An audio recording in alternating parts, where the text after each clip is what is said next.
डाल फ्राए भात हो रुटी हो बहुत सुंदर बहुत टेस्टी सबुथिरे जमी जीव परोटा सहित जमी जीव। नमस्कार लिपा किचेन रे आपण समस्त को स्वागत।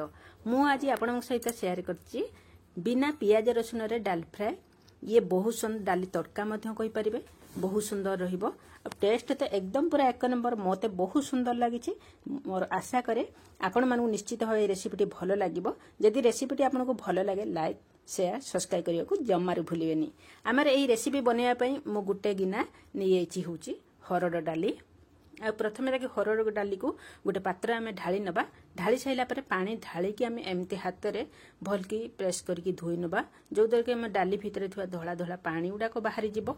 मु देखंतु केमती प्रेस करके हाथ रे सब चकटी नउची जो द्वारा कि आमर धला पानी गुडाक बाहरी जिवो। जेते बेला पर्यंत आमर ए धला पानी बाहर जिवो सेते बेला पर्यंत आम पानी ढाली की धोई के एकदम परिष्कार करके नै आसीबा। मु एटी 2 ରୁ 3 थर धोइला परे मु एथे परिष्कार पानी आ जाईची। मु सेही सेम गिना रे 2 गिना पानी दे दिची। मन रखंतु गुटे गिना हरड़ डाले 2 गिना पानी प्रथमे दबा। जदि आम रेसिपी बनैला बेले जदि पानी रा दरकार पड़े ताले आ नेक्स्ट पानी दबा।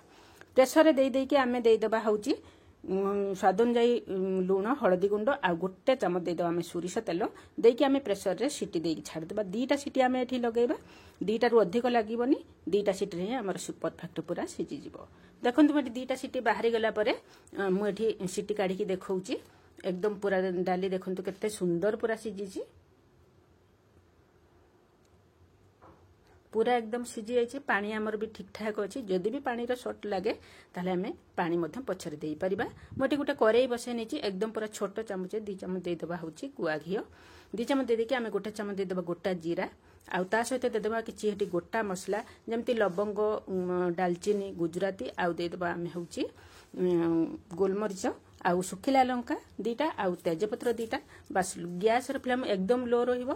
आमे मसला को कषि साइला परे टिके 2 ରୁ 3 पिंच दे देबा हिंगु। देखंतु मैं अल्प टिके दे हिंगु देइची। हिंगु देके टिके भाजी नबा। टिके खाली भाजी होला परे आमे काटी रखबा 2टा होची टमाटर को छोट छोट पीस करके म काटी रखितली ताको दे देबा। सॉरी मठी अदा छेचा मध्ये देबा को भूली जाईची। मैं एई स्टेप रे ही अदा छेचाटा को देई दउची। आउ मो अदा छेचा रखितली पाखरे किंतु दबा पई भूली जाईची।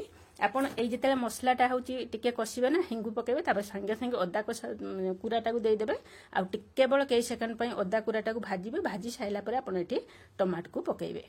मु एठी भूल रे माने अदा छेचा दबा पई भूली आइतिली। आउ एमती अदा को टिके भाजी नबा। भाजी के टमाटर को ता सहित आमे होची एमती किछि समय ताको होची लो फ्लेम रे होची भाजी नबा जो द्वारा कि हमरो टमाटर सिझी जिवो।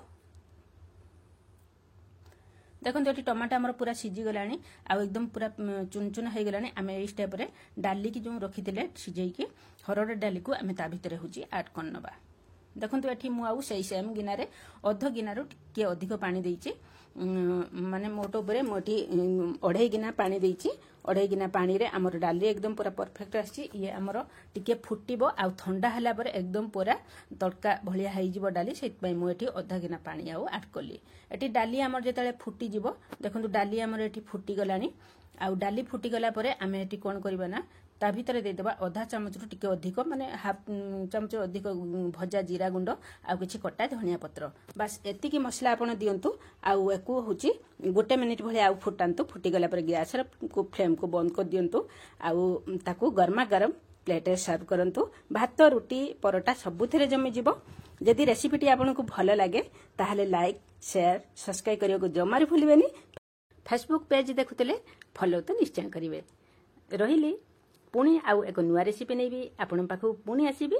आउ एबी रेसिपीटी आपन केमेदी लागि छै कमेंट बॉक्स रे लिखिबा को जमार भी भूलिबेनी। आउ जदि आपण नुआ सब्सक्राइब करनाथि सब्सक्राइब करी पाखरे थिबा बेल आइकन को निश्चित भाबे दबांतु। रहिली बाय।